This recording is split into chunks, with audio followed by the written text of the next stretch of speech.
Ceci est un livre audio autogénéré par Google. Cognition et formation. Créé par Georges Lerbet et Jean-Claude Salaberry. Dirigé par Jean-Claude Salaberry et Jean Vannereau. Les situations de formation sont complexes. Elles s'appuient sur des processus cognitifs eux aussi complexes. Appréhender ces situations et ces processus signifie que les sujets, chercheurs, formateurs, apprenants, leur milieu et leurs relations sont considérés comme des systèmes autonomes en interaction. Cela conduit à mettre l'accent sur une nouvelle pragmatique éducative, développée au fil des volumes de la collection. Déjà paru. Bernard Claverie, Introduction à l'épistémologie et à la méthode de recherche. À l'usage des ingénieurs et autres scientifiques de l'industrie, 2019. Olivier Francôme, Les chercheurs collectifs coopératifs et l'école moderne, Perspective, 2019. Jean-Claude Salaberry et Bernard Claverie, Introduction aux sciences humaines et sociétales, 2018. Jean-Philippe Gillier, L'œuvre du travail. Contribution à une science nouvelle du travail, 2016. André de Peretti, La légende du réel et de la vie, 2015. Jean-Philippe Gillier, Coord, Se former par un travail de modélisation. Une expérience collective à l'œuvre, 2014. C. Gérard, G. Munoz, Monsieur Rousseau du paysage au territoire de l'alternance, 2013. F. Ancio, T. Forissier et L. F. Prudent, Contextualisation didactique. Approche théorique, 2013. Philippe Clermont, Darwinisme et littérature de science-fiction, 2011. B. Claverie, L'homme augmenté, néotechnologie pour un dépassement du corps et de la pensée, 2010. B. Claverie, J.C. Salaberry, JFTRINQUECOSTE, Management et cognition. Pilotage des organisations, Questions de représentation, 2009. Guy Boy et Jean Pinet, Lettres technologiques. Une discussion entre un chercheur et un pilote d'essai, 2008. Préface. Les inséparables alternances et transitions dans le champ de la formation. Jean-Pierre Boutinet. Encadré par la civilisation du numérique, le champ multiculturel de la postmodernité déploie son mode spécifique d'organisation spatiale et temporelle depuis déjà une quarantaine d'années. Ce champ a eu, entre autres, comme caractéristique d'être le témoin de l'effacement de certaines temporalités modernes propres à l'anticipation comme la prospective, la planification ou la futurologie, et dans une certaine mesure la prévision auxquelles se sont substituées des temporalités présentistes devenues actuellement dominantes telles que l'urgence, l'immédiateté, mais aussi en contrepoint l'alternance et la transition. Il est à remarquer à ce sujet, fait insolite, que ces deux dernières temporalités, aujourd'hui très présentes dans nos vies quotidiennes, furent discréditées au moment où elles émergèrent en modernité tardive, voici quelques décennies. Ce fut le cas par exemple avec le mouvement des maisons familiales rurales qui a émergé en France dans l'entre-deux-guerres mondiales avec son souci de promouvoir chez les jeunes qui le fréquentaient l'apostrophe. Alternance pédagogique entre un temps de travail scolaire consacré à la formation et un temps de travail manuel en milieu agricole et rural destiné pour ces jeunes à acquérir la maîtrise des techniques et savoir-faire propres à ces milieux. Ce mouvement s'est vu alors affublé par les tenants de l'école instituée d'une réputation disqualifiante. L'alternance était considérée par cette école comme une scolarisation de seconde zone destinée aux enfants de la campagne, parce qu'entrevus comme incapables être scolarisés normalement à temps plein, confiner la moitié de leur temps hebdomadaire à la réalisation de tâches pratiques que sont les travaux agricoles ou ruraux de nécessité. Quant à la transition, elle servit à dénommer, toujours dans le contexte français, les classes dites de transition alors mises en place au cours des années 1960 dans les collèges et dévolues aux élèves de l'enseignement secondaire en situation d'échec. Ceux-ci, n'étant pas jugés suffisamment aptes à passer dans la classe supérieure, se voyaient alors affectés à une classe de niveau intermédiaire, et ceux-ci en attente d'un possible voire hypothétique passage dans cette classe supérieure. Au regard de ces vicissitudes historiques, il est intéressant de constater que les modes de vie qui progressivement se sont implantés dans nos pays post-industriels à partir des années 1980 à 1990 ont conduit, spécialement dans l'organisation du travail et des parcours professionnels des uns et des autres à un bouleversement, producteur d'une inversion dans l'ordre des temporalités reconnues comme émancipatrices au regard des temporalités assujettissantes. Le phénomène de crise de l'employabilité aidant, les parcours linéaires de la carrière vers un avenir envisagé comme prometteur ont souvent laissé la place au cours de ces dernières décennies à un repli sur l'immédiateté et l'urgence qui sont devenues dans notre quotidien des temporalités de plus en plus dominantes, jugées incontournables bien que paradoxalement assez souvent disqualifiées, compte tenu de l'activisme qu'elles sont susceptibles de générer. À la faveur de cette mutation de temporalité, transition et alternance ont acquis inversement leur lettre de noblesse par rapport à leurs usages originels dans le champ scolaire. Elles sont devenues désormais des temporalités souvent convoitées, vu le contrepoint heureux qu'elles offrent dans le champ des temporalités court-termistes, souvent très chronophages. Actuellement en effet, quelle université, quelle école supérieure ou grande école n'a pas inscrit dans son cursus de formation un dispositif d'alternance entre formation intellectuelle et stage professionnel pour préparer une insertion en douceur ? Un tel dispositif de fait contribue à asseoir l'image de marque de l'établissement concerné par son souci de générer une alliance dans le champ de la formation entre perspectives théoriques et mise en pratique.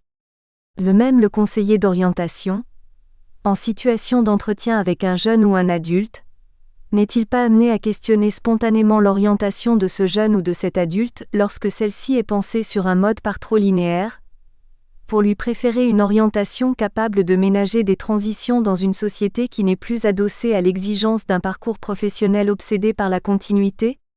Dans des environnements sociaux marqués en effet par la place croissante accordée à l'incertitude et à la complexité, auxquels on pourrait ajouter une forte dose d'imprévisibilité, les parcours professionnels doivent composer avec ces deux nouveaux impératifs de la mobilité et de la flexibilité que seules des logiques du transitoire au sein d'un parcours peuvent être à même de prendre en compte. Au regard de cette mutation d'abord sémantique du concept d'alternance et de son alter ego la transition, mutation somme toute relativement récente, c'est tout l'intérêt des 13 contributions rassemblées dans le présent ouvrage, La formation en alternance, coordonné par S. Zawani Denou et E. Mazalon de questionner cette alternance New Look, par-delà ses vicissitudes sémantiques et ceux d'un triple point de vue, celui de la diversité des dispositifs existants actuellement se réclamant de l'alternance, celui aussi des perspectives que des usagers impliqués développent en y recourant, celui encore de la complexité des approches que ces dispositifs recèlent. Ce questionnement sur l'alternance en formation est mené dans les pages qui suivent à travers la description des pratiques observées dans 5 pays dont pour 4 d'entre eux dans des espaces en partie ou totalement francophones, ceux de la province du Québec au Canada, de la Belgique francophone et de la Suisse, de la France et de l'Allemagne.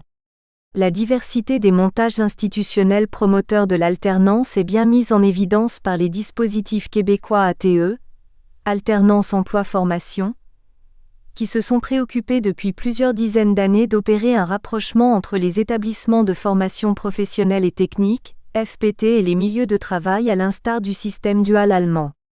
Celui-ci a manifesté son double souci d'une complémentarité et d'une connectivité entre le locus de la théorie et le locus de l'expérience, alors qu'en Belgique francophone l'alternance passe par les mains d'une diversité d'acteurs institutionnels porteurs d'une coopération entre centres de formation et entreprises, avec une extension à l'enseignement supérieur et à l'enseignement aux adultes. La Suisse de son côté développe une formation professionnelle en alternance pour l'acquisition des qualifications professionnelles ouvrant les voies au marché du travail et ce à travers 3 lieux de formation, l'école professionnelle pour la formation scolaire en secondaire, l'entreprise pour la pratique professionnelle et les cours interentreprises, initiative plus ancienne baptisée Ortra qui remonte au début du XXe siècle. Quant à la France, elle présente une grande hétérogénéité de formations qui sont ici regroupées en 3 configurations, l'alternance sous statut scolaire, spécialement dans le cadre des lycées professionnels, l'alternance en entreprise pour des apprentis munis d'un contrat de travail salarié et l'alternance entrevue comme dispositif de formation comprenant un contrat de professionnalisation. Pour les usagers de l'alternance interrogés, cette organisation d'une formation en ou par l'alternance remet en cause la situation dichotomique de l'école juxtaposée au travail, en favorisant l'intelligibilité des situations de travail dans ce qui fait leur singularité. Une telle organisation est donc entrevue comme pédagogie active d'intégration des savoirs théoriques et des savoirs expérientiels, susceptibles d'être verbalisés dans des récits d'expérience. Ceux-ci permettent de développer des capacités d'analyse de situations porteuses d'un apprentissage vicariant, encourageant l'étudiant à se substituer au professionnel pour devenir professionnel lui-même. Cette alternance est considérée par les usagers comme un levier de professionnalisation, par exemple pour la formation en soins infirmiers, à travers stages et accompagnement. Par l'interaction entre les acteurs pilotes de l'alternance que sont le stagiaire apprenant, le tuteur de stage et le formateur, l'apprenant appréhende sa capacité à devenir autonome et donc à comprendre les situations de terrain devenues avec les évolutions techniques de plus en plus complexes afin de pouvoir y répondre de façon opportune. La dynamique de l'alternance mise en scène par les différentes contributions déclinées dans les pages qui suivent cherche à éclairer les 3 questions centrales de l'ouvrage: la diversité des dispositifs d'alternance, le point de vue des usagers, la complexité des approches. Cette dynamique s'est toutefois élargie au cours de ces dernières décennies de façon à embrasser non plus seulement les jeunes classes d'âge, mais désormais tous les âges de la vie pour maintenir adaptés jeunes et adultes dans une société de la complexité bousculée par le changement. De ce fait, l'alternance est elle-même destinée à devenir non plus un marqueur d'âge pour entrer dans la vie adulte, mais un marqueur existentiel aux différents âges de la vie. Ce qui donne donc à la formation par alternance son originalité actuelle, c'est le fait qu'elle traverse tout le champ de la formation depuis la formation initiale des collèges et lycées jusqu'à la formation continue, mais il est opportun de le faire remarquer, avec un mouvement méthodologique inversé lorsque l'on passe de la formation initiale à la formation continue. En effet, alors que la formation initiale met le plus souvent en alternance une formation professionnelle dispensée au cours d'un stage limité dans le temps, sur le terrain de l'entreprise, stage enchâssé entre 2 temps de formation intellectuelle inscrits dans la durée scolaire ou universitaire, la formation continue organise de fait son alternance à partir des apostrophes. Une formation intellectuelle dispensée, elle, par un stage limité dans le temps dans ou hors entreprise, enchâssée entre 2 séquences durables de pratique professionnelle, voire pour les personnes non insérées professionnellement entre 2 séquences durables de pratique de leur vie quotidienne. Dans les 2 cas, l'alternance se présente comme l'expérience d'une double différenciation qui est à vivre, à aménager et à intérioriser par le jeune ou l'adulte en formation. Une première différenciation entre l'avant et le pendant de l'alternance, une seconde différenciation nourrie de la perspective de l'après au regard du pendant. Ce faisant au travers d'une telle différenciation, cette temporalité de l'alternance est indissociable de la temporalité de la transition, ce temps plus ou moins long en contraste avec le temps précédent qui s'inscrit dans un provisoire plus ou moins programmable destiné à ouvrir vers un ailleurs, celui d'un avenir à anticiper. Certes, alternance et transition s'inscrivent dans des temporalités présentistes, mais ces 2 temporalités relèvent de la durée et non pas de l'instantanéité. De ce fait, toutes choses égales d'ailleurs, elles comportent un triple caractère structurant en ce que d'abord elles aident une expérience à prendre consistance dans la durée du moment présent. Elles inscrivent ensuite cette expérience par un ancrage mnémonique dans une histoire personnelle en cours de constitution. Elles ouvrent enfin l'horizon temporel vers un avenir de possibles générateurs de projets. C'est ainsi que l'on peut dire qu'une alternance dans le champ de la formation est faite de 3 transitions ou passages. Le passage de l'avant-alternance au pendant, le passage du pendant la durée de l'alternance proprement dite, le passage du pendant à l'après-alternance. C'est là reconnaître que ce maillage obligé alternance-transition dans le champ de la formation constitue un contrepoint prometteur et utile pour tenter de mettre à distance les temporalités invasives de l'immédiateté et de l'instantanéité, qui restent la toile de fond de nos environnements postmodernes actuels. Introduction générale. Souad Zawani Denou et Elisabeth Mazalon. Les dispositifs de formation en alternance se sont développés dans de nombreux pays. Ils se caractérisent par une diversité des modalités de mise en œuvre, et leur fonctionnement engage les interactions d'une pluralité d'acteurs. Comme champ de recherche dont se saisissent les sociologues, les psychologues, les didacticiens, les spécialistes des sciences de l'éducation et de bien d'autres disciplines, l'alternance a été appréhendée à différents niveaux d'analyse, notamment institutionnel, psychosociologique, didactique et cognitif, Jay, 1999. Considérée à la fois comme mode d'organisation pédagogique et comme stratégie pour apprendre, la formation en alternance se présente sous différentes formes selon les pays, les fins qu'elle poursuit, les populations qu'elle vise, l'instance responsable, le rythme et les temporalités adoptées, etc. Comme dispositif, elle nous conduit à différencier ce qui est de l'ordre politique, institutionnel et opérationnel, décideurs, financeurs, concepteurs, écoles, entreprises, de ce qui est de l'ordre des acteurs, formateurs, tuteurs, apprenants, tout en soulignant l'importance des articulations et interactions entre les multiples organisations, les collectifs et les individus qui agissent dans ce champ et ce à tous les niveaux macro, méso, micro. Beauvais, Monsieur Boudjaoui, Monsieur Clenet, J. et De Mol, JN 2007. La thématique de cet ouvrage, la formation en alternance, diversité des dispositifs, perspective des usagers et complexité des approches a émergé suite à une rencontre inopinée, celle de deux chercheuses qui travaillent depuis plus de 30 ans des deux côtés de l'Atlantique sur le même objet de recherche, l'alternance dans un contexte de formation professionnelle initiale ou continue de novices ou de professionnels déjà dotés d'une expérience de travail. En confrontant nos connaissances et nos références dans ce domaine, nous en sommes arrivés à constater que l'alternance travail-formation concerne de plus en plus de dispositifs, notamment depuis l'institutionnalisation de la professionnalisation dans différents secteurs professionnels et son introduction dans les formations supérieures. En tant que champ de recherche, elle mobilise des approches théoriques diverses et fait l'objet de nombreux travaux et publications scientifiques. De ces constats découlent des questionnements. Y a-t-il eu des évolutions depuis l'ouvrage La formation en alternance, état des pratiques et des recherches, paru aux presses de l'Université du Québec, et les numéros 172 et 173 de la revue Éducation permanente? Quels sont les apports des récentes publications et travaux? Les recherches ont-elles exploré de nouvelles problématiques? Quels sont les changements paradigmatiques? D'autres théories ont-elles été mobilisées? Quelles évolutions des pratiques? L'examen des derniers développements de l'alternance montre qu'elle s'est consolidée en champ de recherche. Elle attire toujours un large éventail de chercheurs de différentes disciplines, et l'intérêt de la communauté scientifique à son endroit ne cesse de croître. En témoignent les multiples numéros thématiques de revues, les colloques et les symposia qui lui sont consacrés. Malgré ce foisonnement de recherches et publications, peut-on pour autant affirmer que toutes les orientations ont été explorées? Certes non. Si l'intelligibilité du phénomène reste, dans la plupart des cas, influencée par le paradigme de référence des chercheurs et par leurs appartenances disciplinaires, il nous semble que l'alternance connaît un essor international sans précédent. Même si les logiques traditionnelles existent toujours et que nous déplorons parfois le nombre de publications, de communications et travaux scientifiques qui font usage de certaines problématisations dépassées, de nouvelles pratiques et logiques de conception des dispositifs ont vu le jour. Les problématiques se sont complexifiées, de nouvelles orientations théoriques se sont imposées introduisant à des déplacements paradigmatiques.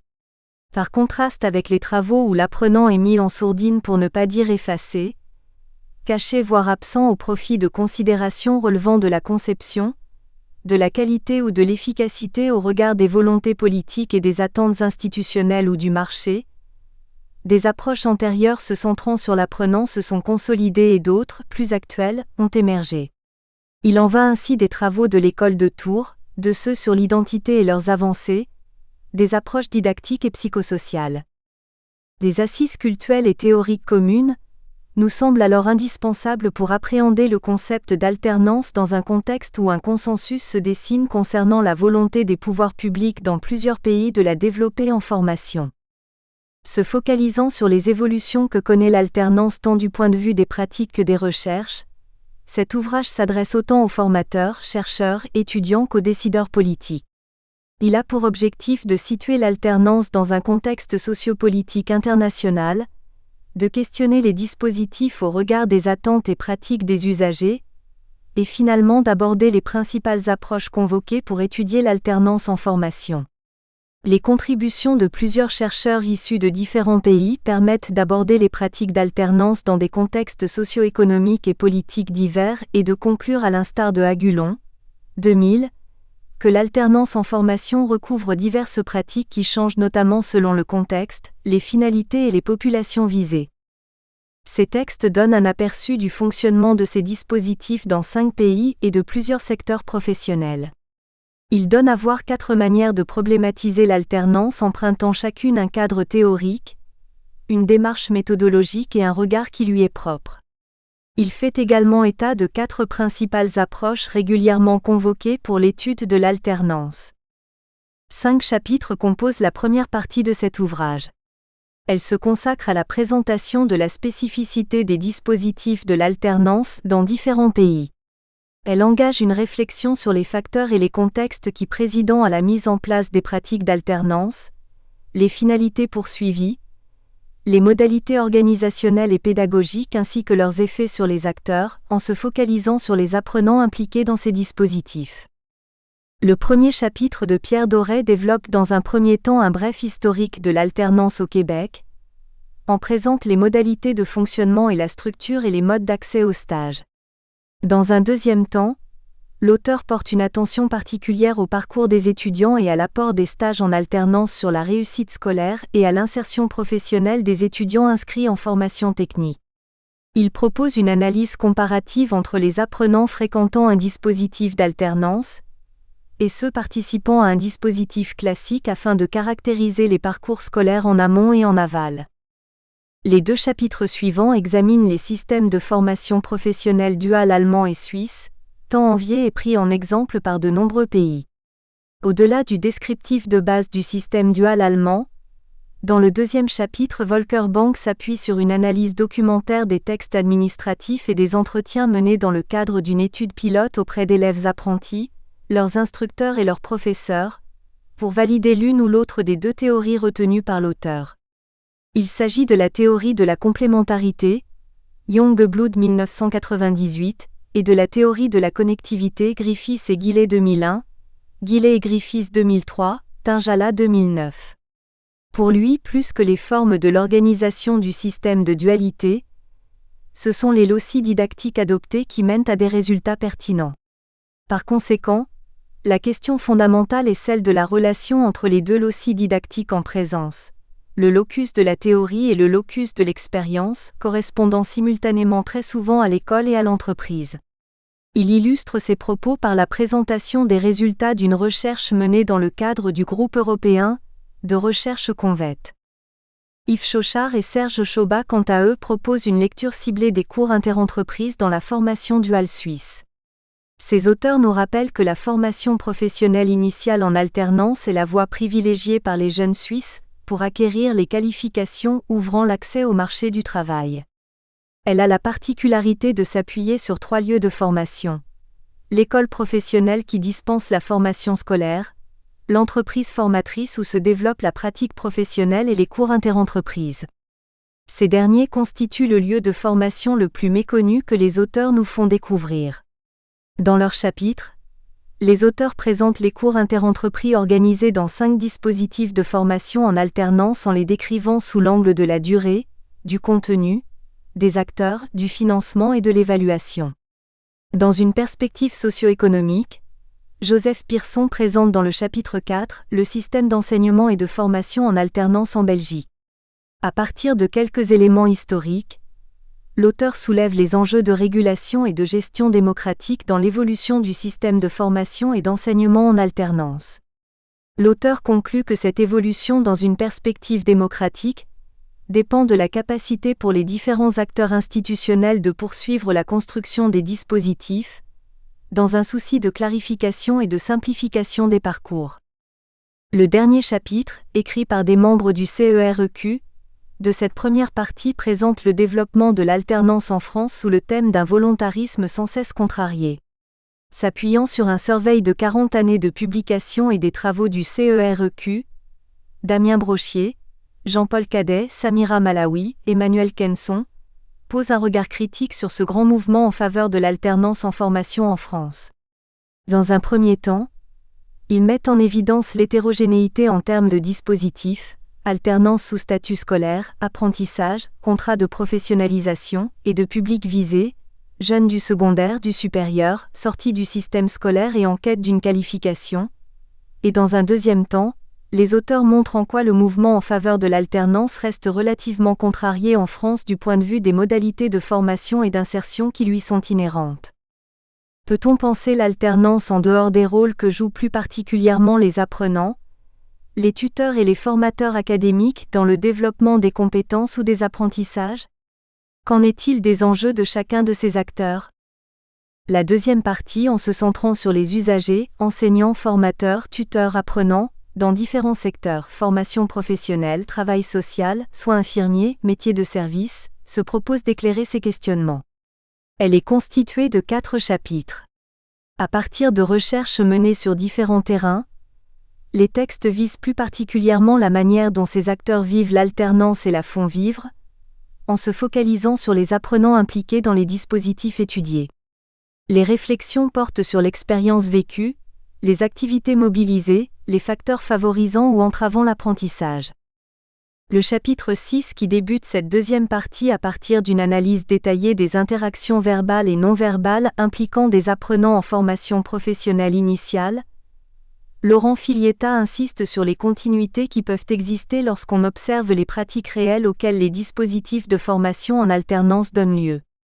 Dans un premier temps, l'auteur explicite les liens possibles qu'il entrevoit entre les enjeux de formation professionnelle et les ressources méthodologiques propres aux théories du discours et de l'interaction. Il illustre ensuite ces interrelations au moyen d'une étude empirique menée dans le contexte suisse de la formation professionnelle dite duale.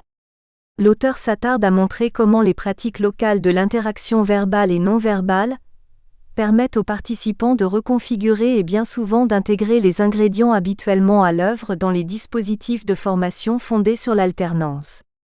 Finalement, les conséquences théoriques de telles observations seront également discutées pour conclure le chapitre. Dans la contribution suivante, Thierry Piot examine et discute des conditions de construction des apprentissages réalisés à partir de la formation par alternance dans le cadre des métiers de service adressés à autrui, soins infirmiers, travail social. L'auteur s'appuie sur la synthèse des matériaux issus d'une douzaine d'années de recherche dans l'univers de la formation professionnelle à ces métiers et mobilise l'analyse de l'activité, Pastré, Mayonne, Vergniaud 2006, pour mettre en évidence l'expérience des acteurs de l'alternance, apprenants, tuteurs de stage ou formateurs d'institut. La discussion et la conclusion permettent de démontrer l'apport des analyses au niveau micro de l'alternance et de relever 3 conditions complémentaires pour favoriser une alternance intégrative. Le chapitre 8 présente un dispositif de formation à l'élucidation de l'expérience de l'apprenant en kinésithérapie.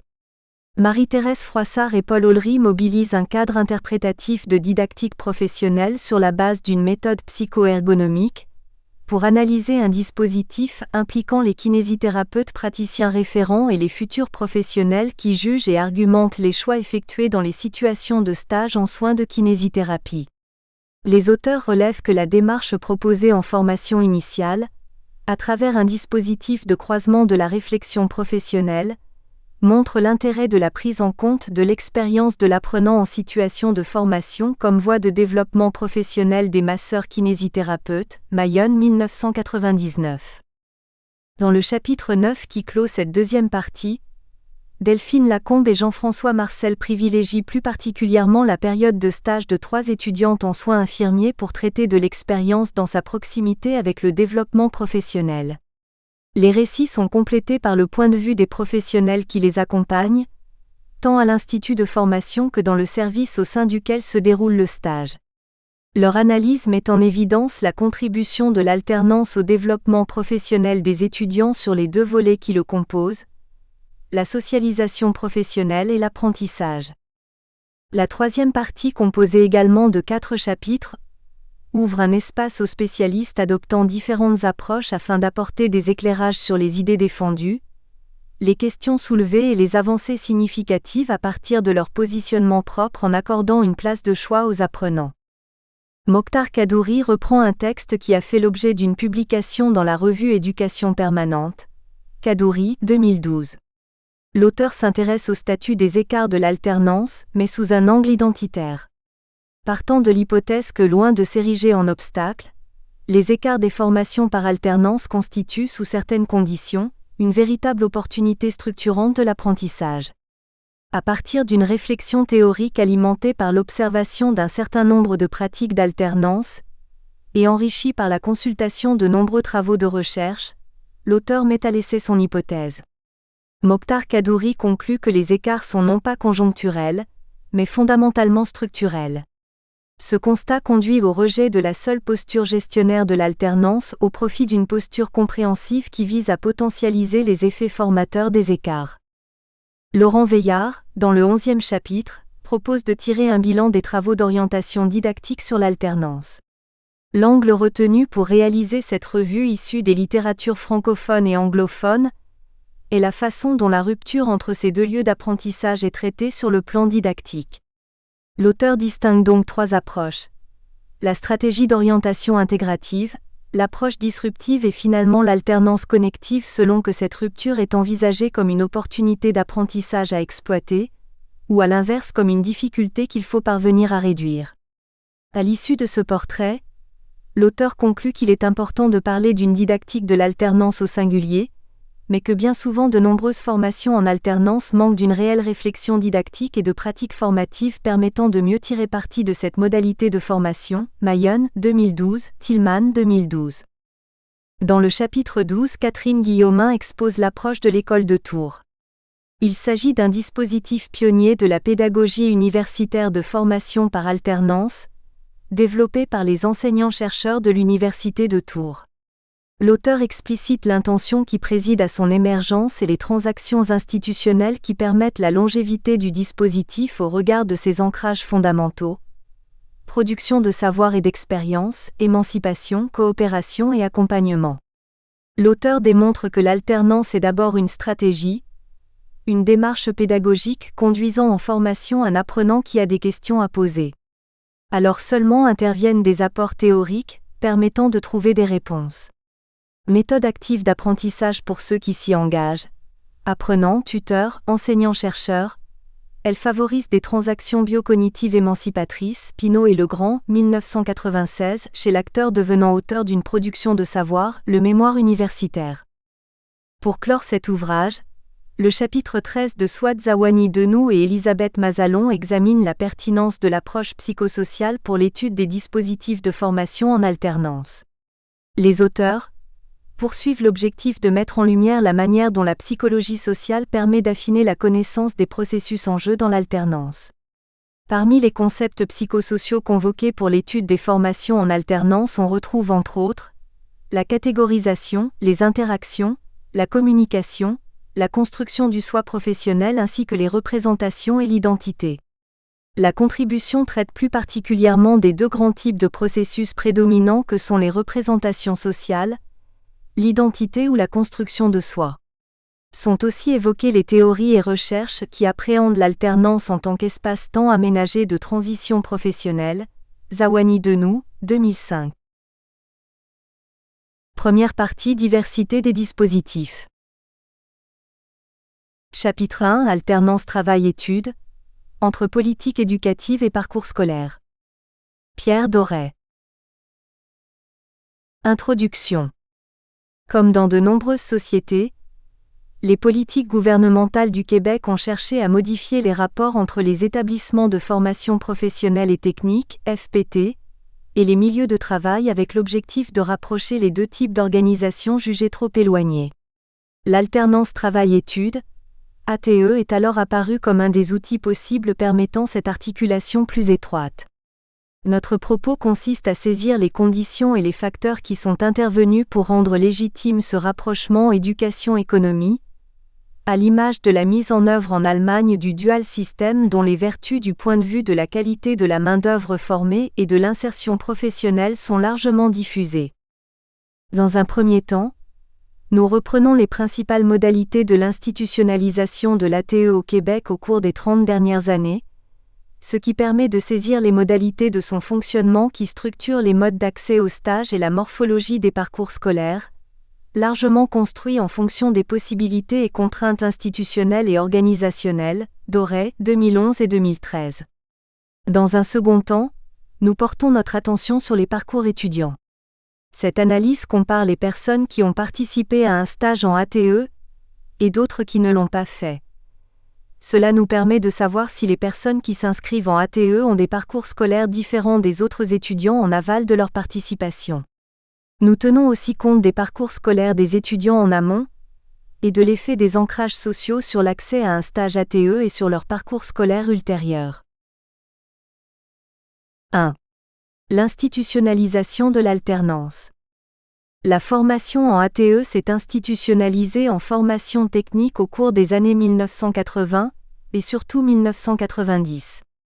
Cette formule éducative s'inscrit dans une volonté de transformer la formation professionnelle et technique, FPT, afin de rapprocher le monde de l'éducation et celui du travail. Pour de nombreux acteurs économiques, mais aussi éducatifs, la FPT s'était trop éloignée du champ de l'économie à la suite de leur intégration dans l'enseignement scolaire. 1.1. La réforme de la FPT et la Révolution tranquille. La formation professionnelle et technique, FPT, a connu, au cours des années 1960, une réorganisation majeure avec son intégration au sein du système scolaire. Celle-ci fait partie d'un mouvement d'unification des différentes filières et programmes éducatifs au sein du système scolaire, et d'une restructuration des modes d'articulation des différentes filières tout en ayant pour but une démocratisation sociale et culturelle. Un objectif est alors de décloisonner les savoirs théoriques, associés aux filières conduisant à l'université, et les savoirs pratiques, associés aux filières professionnelles ou techniques, afin que tous les étudiants puissent être en contact avec tous les types de savoirs, ce que l'on a appelé la polyvalence. Dans les faits, la polyvalence s'est plutôt réalisée à sens unique. L'accès aux ressources de la formation professionnelle pour les élèves de formation générale ne s'est jamais produit. La montée des aspirations scolaires se traduit par une orientation vers la formation professionnelle de plus en plus faible, et par une volonté de poursuivre ses études au-delà de l'enseignement secondaire. Cette progression est accompagnée d'un mouvement de dévalorisation de la formation professionnelle. La conjugaison des deux mouvements a conduit à une baisse drastique des effectifs des jeunes en formation professionnelle. Tableau 1. Les mesures de la professionnalisation de la formation technique. Cette question est devenue criante dans les années 1980, au moment où le Québec traverse une sévère crise de l'emploi et que la question de l'insertion professionnelle des jeunes est devenue un problème majeur. Simultanément, des changements importants ont lieu dans les milieux de travail sous l'effet de l'informatisation du travail et l'introduction des nouvelles formes d'organisation du travail. En même temps, les programmes de FPT sont de plus en plus critiqués, jugés inadéquats par les milieux socio-économiques. Deux enjeux émergent rapidement. Arrêter l'hémorragie en formation professionnelle et revaloriser la formation professionnelle aux yeux des élèves, de leurs familles et des acteurs économiques. Différentes mesures sont alors mises en œuvre afin de répondre à ces deux préoccupations, voir hors texte 1, avec la réforme des programmes de l'adéquation entre le monde éducatif et le monde du travail. Par ailleurs, le gouvernement fédéral introduit aussi des mesures avec les mêmes objectifs. Les années 1980 constituent un moment de transformation importante en FPT, avec un mouvement de professionnalisation que les analystes anglo-saxons ont nommé New Vocationalism. La mise en œuvre de l'ATE participe de ce mouvement. Ainsi, l'institutionnalisation de l'ATE dans les collèges d'enseignement général et professionnel, cégep, s'est réalisée au cours des années 1980, au moment même d'une réforme majeure de la FPT. Cette formule éducative est considérée comme un moyen, parmi une panoplie de dispositifs de diverses natures, politique économique, politique sociale, etc., de rapprochement entre éducation et économie. 1.2. La mise en œuvre de l'ATE au Québec. La mise en œuvre de l'ATE s'est réalisée en deux temps. Au cours des années 1970, elle est le fait d'enseignants souhaitant l'appliquer dans leurs établissements au nom de l'éducation coopérative, Cooperative Education, dont la visée est d'introduire dans les programmes d'études un apprentissage en milieu de travail intercalé entre des trimestres d'études en classe. Si dans les universités ce mouvement a connu une expansion, ce ne fut pas le cas dans les cégeps. Quelques années plus tard, année 1990, les deux paliers de gouvernement font part de leur désir d'institutionnalisation de l'ATE dans la formation technique des cégeps. La mise sur pied d'un programme de financement de la mise en œuvre de l'ATE par le gouvernement fédéral a directement contribué à cette diffusion. Ce financement s'arrête en 1994, mais le gouvernement du Québec prend le relais. En ce sens, on peut dire que l'ATE est la fille de la professionnalisation de la formation technique. Dès les premières actions gouvernementales, son institutionnalisation repose essentiellement sur des mesures incitatives qui s'adressent aux enseignants qui deviennent les promoteurs de projets dans leur programme d'études. Les projets démarrent et se développent sur la base du volontariat des acteurs, en particulier, des enseignants, mais aussi des conseillers pédagogiques ou des conseillers en formation continue. Les étudiants ne peuvent avoir accès à l'alternance que si le programme dans lequel ils étudient en offre la possibilité. Dès lors, ils doivent faire une demande et une sélection est réalisée par les professeurs et ensuite par les entreprises. S'ils sont retenus, ils pourront faire un stage rémunéré dans l'entreprise. Dans plusieurs cégeps, les étudiants doivent assister à une activité de présentation de l'alternance. En parallèle, les acteurs éducatifs doivent trouver des milieux de travail qui accueilleront les stagiaires. Dans plusieurs établissements scolaires, les conseillers des services d'éducation des adultes qui offrent des formations sur mesure aux entreprises sont utilisés à cette fin, car ils peuvent mobiliser leurs relations avec des entreprises. Dans d'autres établissements, des conseillers pédagogiques ont comme principale tâche de recruter des entreprises. Chaque cégep s'est constitué une liste d'entreprises. Les entreprises font aussi part de demandes de stagiaires. Ainsi, il peut arriver que les étudiants trouvent aussi leur stage. Par rapport au cheminement régulier du programme, les étudiants en ATE réaliseront 2 stages d'une durée d'1 trimestre. C'est dire que la durée des études est prolongée d'au moins 1 trimestre, car le nombre de cours nécessaires à l'obtention du diplôme n'est pas diminué.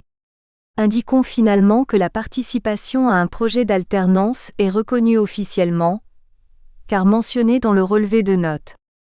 La croissance des projets a été relativement lente jusqu'en 1994, figure 1, suivie entre 1994 et 2005 d'une croissance nettement plus rapide. Par la suite, le nombre de projets et le nombre d'étudiants ont diminué.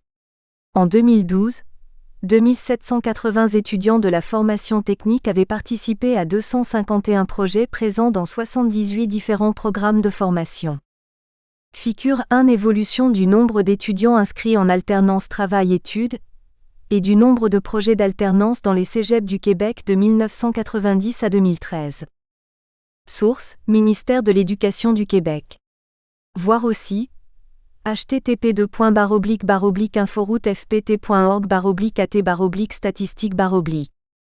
Plus récemment, l'ATE est traitée à nouveau dans l'actualité politique et économique alors que le gouvernement québécois a relancé la question de l'adéquation formation-emploi dans le cadre d'une consultation sur la question tenue en 2011 et par la suite, de la production du plan économique de 2015.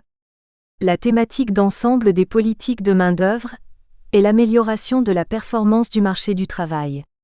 Les auteurs du document constatent que le recrutement de la main-d'œuvre est difficile dans les emplois dont les qualifications sont acquises en FPT, situation qualifiée de déséquilibre. Il importe alors que 1.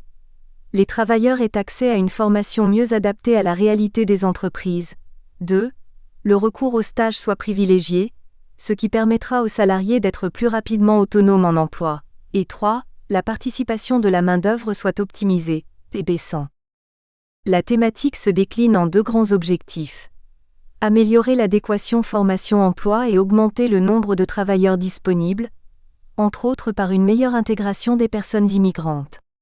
Le premier objectif donne lieu à la création de 6 mesures mises en œuvre par la Commission des partenaires du marché du travail, CPMT, qui gère le Fonds de développement et de reconnaissance des compétences de la main-d'œuvre, FDRCMO, dont le recours au stage en milieu de travail. De manière plus concrète, l'action de la CPMT en 2017 à 2018, CPMT 2017, se réalise par le biais des différents volets du FDRCMO en faveur du développement des stages en permettant aux entreprises 1. Ayant des difficultés de recrutement d'offrir des stages rémunérés à des personnes éloignées du marché du travail. 2. Offrir des stages rémunérés à des étudiants inscrits dans des programmes de courte durée menant à des professions priorisées par la CPMT ou 3. D'offrir des stages à des personnes inscrites en FPT. Un soutien financier faciliterait l'accueil de personnes en FPT dans des programmes réguliers ou dans les programmes dits courts. Le soutien de la participation des entreprises apparaît positif à la création ou à l'adaptation des programmes de formation. 1.3. Quelques constats sur l'implantation de l'ATE. L'ATE améliorerait la formation des futurs salariés, par un contact direct avec le milieu de travail et par l'apprentissage des compétences dites pratiques. Le modèle dual de formation apparaît supérieur à la formation strictement scolaire, car il assurerait une meilleure insertion des diplômés, les entreprises embauchant les anciens stagiaires et leur formation serait plus pratique. La référence au système dual sert la promotion d'une augmentation des stages en milieu de travail, au nom de l'adéquation emploi-formation sur le plan des compétences transmises et celui des modes d'insertion en milieu de travail, mieux faire face aux pénuries de main-d'œuvre. L'ATE ne devient pas le modèle privilégié d'organisation de la formation technique, comme dans de nombreux pays, mais un modèle d'organisation et d'apprentissage incorporant une forme de stage. Les autres formes de stage continuent d'exister. Dans les programmes de technique en soins infirmiers, des stages crédités en milieu de travail ont toujours existé, même s'ils ne sont pas organisés sous la forme de l'alternance. Les programmes de financement mis en œuvre dans les années 1990 servent d'incitation pour développer l'ATE qui repose largement sur le volontariat des établissements scolaires et des enseignants, associés variablement avec les professionnels non enseignants des établissements. Ces personnes ont à convaincre les acteurs des entreprises à accueillir des stagiaires. À cet égard, les entreprises bénéficient d'un crédit d'impôt. Cette stratégie est toujours d'actualité, car le soutien à l'accueil de stagiaires proposé par les politiques gouvernementales se réalise sous forme de subventions ou de crédits d'impôt. En plus, l'institutionnalisation est aussi à des années-lumière de la situation qui prévaut en Allemagne ou en Suisse. Les discours publics font peu état du caractère structuré du système dual qui repose sur des ententes entre l'État et les partenaires sociaux à différentes échelles de l'action publique, au niveau de l'État, des différents secteurs économiques, des régions et des entreprises. Nous sommes loin d'une situation de régulation publique de l'ATE par une agence d'accréditation des programmes de formation dispensés en milieu de travail, comme pour les programmes des établissements scolaires. Le débat public récent a justement permis de rappeler aux intervenants économiques, comme éducatifs, le caractère très régulé de ce mode de la formation professionnelle et technique. Sur ce point, les décisions récentes modifient les relations entre le monde éducatif et celui du travail, car la CPMT devient un acteur central de la distribution des ressources consacrées à la mise en œuvre des stages. Elle fixe les conditions d'obtention des ressources, elle détermine les métiers et les professions qui seront couverts par les subventions. La dernière constatation que notre analyse met en évidence est la stagnation du nombre de projets comme du nombre d'étudiants mobilisés par la formule. 2. L'ATE et les parcours étudiants. Plusieurs recherches récentes cernent l'apport de l'ATE à la réussite scolaire et à l'insertion professionnelle des jeunes inscrits en formation technique, VIET, 2004A et 2004B. On s'y demande si les vertus attribuées à cette formule sont bien réelles. Ces analyses montrent une persévérance accrue, une réussite scolaire supérieure et une obtention du diplôme plus fréquente chez les jeunes en ATE que chez les autres étudiants inscrits dans les mêmes programmes d'études. Par contre, les impacts sur la transition semblent beaucoup plus mitigés. Une étude portant sur l'effet des programmes d'ATE à l'université sur l'intégration au marché de l'emploi, Adara et Skone, 2007, conduit à des constatations similaires. Par ailleurs, plusieurs auteurs notent qu'il est possible que les effets positifs quant à la réussite scolaire des jeunes en ATE soient un effet de sélection, Rowe, 1989, Wilson, 1997, Van Gien et al., 1996, des responsables éducatifs des programmes ou d'auto-sélection des étudiants. Notre analyse poursuit cette réflexion en utilisant une démarche longitudinale qui tient compte des parcours antérieurs des étudiants inscrits dans l'enseignement technique et des effets de participation à l'ATE. À cet égard, nous examinons deux dimensions: la réussite des études, obtention du diplôme, ainsi que la poursuite des études à l'université, stratégie de plus en plus fréquente des étudiants de la formation technique. Pour ce faire, nous comparons des jeunes qui, au sein des mêmes programmes, sont en ATE avec ceux qui poursuivent leurs études de manière classique. 2.1. Repères méthodologiques. Cette recherche s'appuie sur l'utilisation de la base de données Transition Plus formée de données administratives provenant du ministère de l'Éducation et de l'Enseignement supérieur du Québec. Les informations portent sur 2 cohortes d'élèves entrés au secondaire à 2 moments différents, 1994 et 2003, et ayant été suivis jusqu'en 2012. Afin d'avoir la même période d'observation pour les 2 cohortes, les parcours de tous les étudiants ont été étudiés pendant les 10 années suivant leur entrée à l'école secondaire. Cette base de données fournit de l'information sur le parcours scolaire de chaque étudiant. Nous y retrouvons dans un premier groupe les variables sociodémographiques. L'année d'entrée en secondaire 1, cohorte, le genre, la langue d'usage et le statut d'immigrant. Le second groupe de variables regroupe des variables représentatives du capital économique et culturel de l'individu. Les 2 premières variables de ce groupe sont des variables écologiques, qui portent sur la région d'habitation de l'étudiant en secondaire 1. Les régions ont été réparties en quintiles en fonction du revenu médian des ménages de la région, proxy de capital économique, et du pourcentage de diplômés universitaires de la région, proxy de capital culturel ou scolaire des parents. Le troisième groupe précise les traits de la scolarité au secondaire. Une première variable identifie les individus qui ont fréquenté une école privée. Une autre permet de savoir si le jeune a fréquenté l'éducation des adultes, ce qui indique souvent qu'il a connu des difficultés dans l'école secondaire, voire une période de décrochage justifiant ce passage. Nous avons aussi repris l'âge d'obtention du diplôme d'études secondaires, D, qui est prérequis à l'admission en formation technique. L'âge normal pour l'obtention du diplôme secondaire étant de 17 ans, ceux qui obtiennent le diplôme après cet âge ont donc eu un parcours non linéaire qui révèle de possibles difficultés scolaires. Enfin, nous prenons en considération si les instances scolaires ont identifié l'élève comme ayant un handicap ou comme étant en difficulté d'adaptation ou d'apprentissage. 2.2. Résultat, une vue d'ensemble.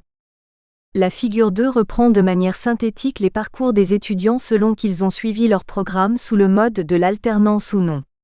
Cette figure présente les 3 étapes du parcours scolaire pertinentes à l'étude, ce qui permet d'avoir un aperçu du phénomène à l'étude. Dans cette figure, chaque ligne représente un individu et fournit pour chaque trimestre l'ordre scolaire fréquenté. La période à l'étude étant de 10 ans et 3 trimestres et sont considérés annuellement, automne, hiver, été, 30 trimestres ont été observés. Il faut noter que les 9 premiers trimestres ne sont pas représentés dans cette figure, car ce parcours était le même pour tous. Il est théoriquement impossible de quitter l'école secondaire en formation des jeunes avant d'y avoir passé 3 années. Un premier constat est le fait que très peu de jeunes n'ont pas terminé leurs études secondaires dans les temps formellement alloués, peu importe qu'ils aient réalisé par la suite leurs études en ATE ou non. Les premiers sont plus nombreux à transiter directement du secondaire vers l'enseignement technique. Il reste que, dans l'ensemble, les parcours sont linéaires et classiques. Une minorité de jeunes ont amorcé leurs études postsecondaires en formation préuniversitaire, avant de bifurquer en formation technique après une année d'études. Ceux-ci sont moins nombreux parmi ceux qui ont suivi le mode ATE. Dans l'ensemble, les parcours comportant davantage d'interruptions et de cheminements diversifiés sont plus nombreux parmi les étudiants qui n'ont pas fait d'ATE. Une proportion plus grande de jeunes en ATE poursuit des études universitaires après l'obtention du diplôme de formation technique. Ainsi, l'ATE contribue-t-elle à une tendance croissante au cours des années, le passage des études techniques aux études universitaires? On sait que la proportion de jeunes de 24 ans ou moins ayant terminé une formation technique au collégial et ayant poursuivi des études universitaires sans interruption est passée de 19,8% en 2001 à 30,8% en 2011, Mels, 2013, tableau 2.8. Nous observons donc ce type de transition dans nos données. 2.3. Importance de l'ATE et caractéristiques des participants.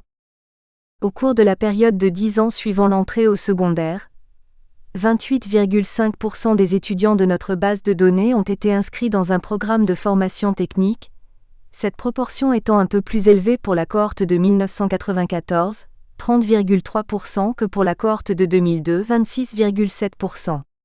Pour les deux cohortes à l'étude, environ le quart, 27,4% des étudiants en formation technique a fréquenté un programme offrant de l'ATE, ce qui ne veut pas dire qu'ils ont de fait réalisé leur programme sous le mode de l'ATE.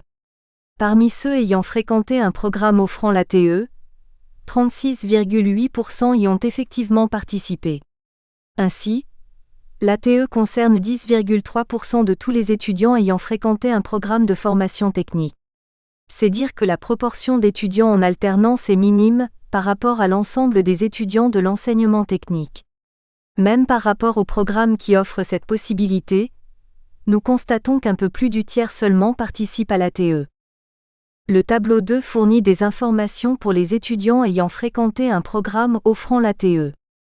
La troisième colonne fournit les proportions des jeunes ayant fréquenté l'ATE, et la colonne suivante fournit les rapports de cotes, modèles de régression logistique, permettant de saisir l'effet net des différentes variables sur la probabilité de suivre son programme sous le mode de l'ATE. L'effet propre des différentes variables n'est significatif que pour 5 d'entre elles: la cohorte, le sexe, les 2 variables nous permettant d'avoir une estimation de l'origine sociale et le passage par l'école privée au secondaire. L'effet de la cohorte peut s'expliquer par la croissance de la formule jusqu'en 2008. L'effet du genre tient en partie à la concentration des programmes en ATE dans les domaines des techniques administratives, incluant les programmes en technique informatique, qui recrutent majoritairement des hommes, et les techniques physiques qui recrutent aussi majoritairement des hommes. Les autres variables indiquent que les étudiants qui proviennent des milieux les plus avantagés participeraient proportionnellement moins à l'ATE. Tableau 2, proportion en pourcent d'étudiants et rapport de cotes. Régression logistique, quant à la participation de l'ATE selon les variables explicatives retenues pour les étudiants inscrits dans des programmes qui offrent l'alternance. Source: base Transition Plus. 2.5. Résultat: la suite du parcours. Nous examinons maintenant l'effet de l'ATE sur la suite du parcours scolaire. 2 dimensions sont retenues: l'obtention du diplôme et la poursuite des études à l'université. La proportion de diplômés parmi les étudiants des 2 cohortes confirme les résultats de Veillette, 2004A et 2004B, car le taux de diplomation des jeunes ayant fréquenté l'ATE est plus élevé. En effet, 39,1% de l'ensemble des individus ayant fréquenté un programme de formation technique ont obtenu leur diplôme. Cette proportion augmente à 41,6% quand nous n'examinons la situation que pour les programmes offrant de l'ATE. Elle est encore plus importante pour les étudiants qui ont réalisé leur programme sous le mode ATE, 54,4%, tableau 3. Tableau 3, proportion en pourcent d'étudiants ayant obtenu un diplôme d'études collégiales et proportion d'étudiants ayant fréquenté l'université selon qu'ils ont participé ou non à plus grand que l'ATE. Source: base Transition Plus. Doit-on y voir un effet de la sélection opérée par les enseignants et les entreprises, ou un effet propre à l'ATE? Nous retrouvons les 2 effets, tableau 4.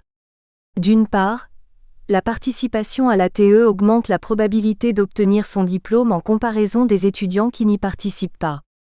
Le modèle sans variable de contrôle indique que les individus qui ont participé à l'ATE voient leur probabilité de diplomation doublée, 2,3, par rapport aux autres. Dans le second modèle, la participation à l'ATE a toujours un effet positif et significatif, globalement de même amplitude, 2,4, sur la diplomation. Certaines variables de contrôle ont un effet significatif sur la diplomation. Être un homme, être né dans une autre province ou avoir connu un retard scolaire réduit la probabilité d'obtenir son diplôme.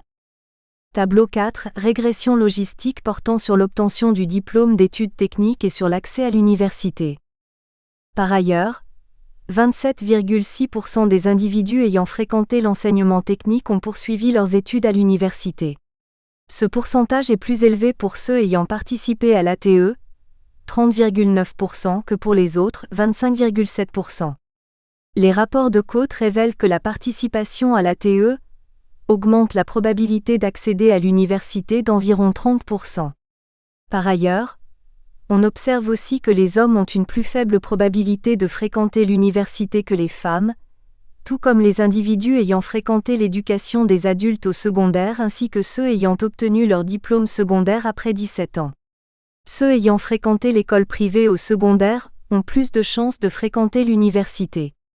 Les jeunes habitant une région appartenant au quintile de revenus le plus faible, par rapport au troisième quintile, ont moins de chances de fréquenter l'université alors que les jeunes qui habitent dans les régions avec le plus fort pourcentage de ménages composés de diplômés universitaires, quintiles 4 et 5, connaissent des probabilités plus élevées que les autres d'accéder à l'université.